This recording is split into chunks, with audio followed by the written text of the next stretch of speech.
இந்தியாவின் கேரளாவில் மணியம்மா என அழைக்கப்படும் 74 வயதான ராதாமணி என்ற பெண் ஒரு வியத்தகு முன்மாதிரியாக மாறியுள்ளார்.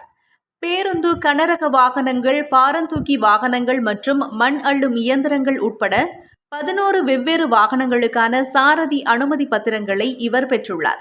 இந்த சாதனையை நிகழ்த்திய இந்தியாவின் ஒரே பெண் என்ற பெருமையை இவர் பெற்றுள்ளார்.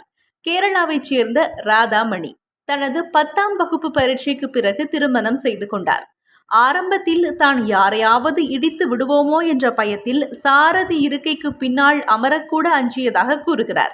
ஆனால் அவரது கணவரின் தொடர்ச்சியான ஊக்குவிப்பு மற்றும் தினசரி பயிற்சி மூலம் அவரது பயம் மெதுவாக நம்பிக்கையாக மாறியது.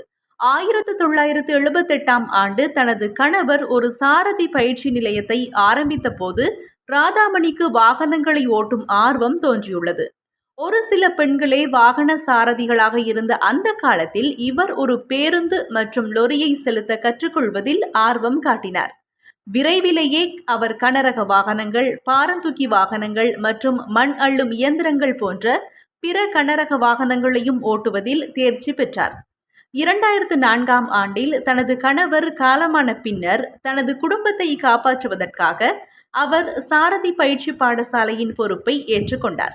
அன்றிலிருந்து இன்று வரை அவர் மற்றவர்களுக்கு பயிற்சி அளித்து வருகின்றார். ராதாமணி அம்மாவின் இந்த அசாத்திய பயணம் புதியதாக ஒன்றை கற்க வயது ஒரு தடையல்ல என்பதையும், அச்சம் ஒருபோதும் யாரையும் தடுத்து நிறுத்தக்கூடாது என்பதையும் நிரூபிக்கிறது.